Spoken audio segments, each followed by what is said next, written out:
Hello mga kapangarap, para naman kayo ma-relax, no? Out of the topic muna tayo. Tara, samahan niyo ako at pasyal tayo sa aming taniman ng lemon, no? Nandito tayo ngayon sa Sitio Anab, no? Barangay Tabaan Sur, Tuba, Benguet, no? Dito naman yung taniman namin ng lemon ng aking kapatid noon, si Kuya Jun, no? So, doon po sa area na yan, doon sa may tuktok, kung makikita natin, lalapitan po natin mamaya-maya, no? So, yun po yung aming taniman ng lemon, no? Yan. Then, yan po, taniman nila ng gabi, okay? Then, nandyan din po yung tinanim kong gabi, no?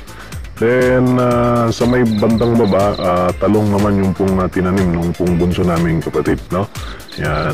Okay, so, although ako'y isang criminologist, ako rin po ay isang farmer, no? Yan, para meron ding sideline, no, nakita. Yan.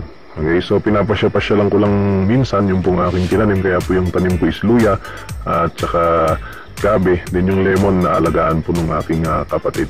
Okay? Yan, so tara, lapitan po natin. A few moments later. So, andito na tayo, nalapitan na natin yung pong ating lemon. By the way, ang variety po nito is Mayor, no? So, ayan po siya.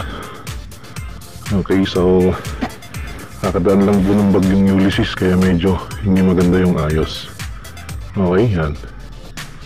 So, ayan po yung bunga, no? So, makikita natin talaga ang bunga po ng lemon is kulay green, no? Hindi po dilaw. Ayan. Okay, so yung tanim po ng kapatid ko dito around nasa 300 na puno, no?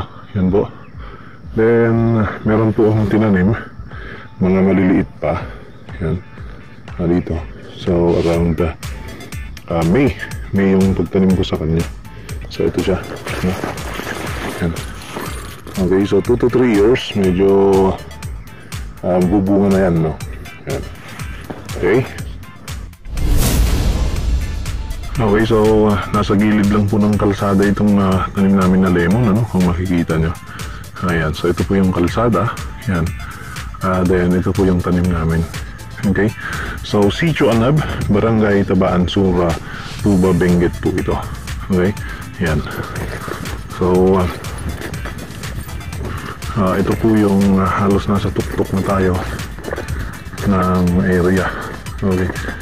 So, malapit po kami sa Mount Santo Tomas. Likod lang po kami. Okay.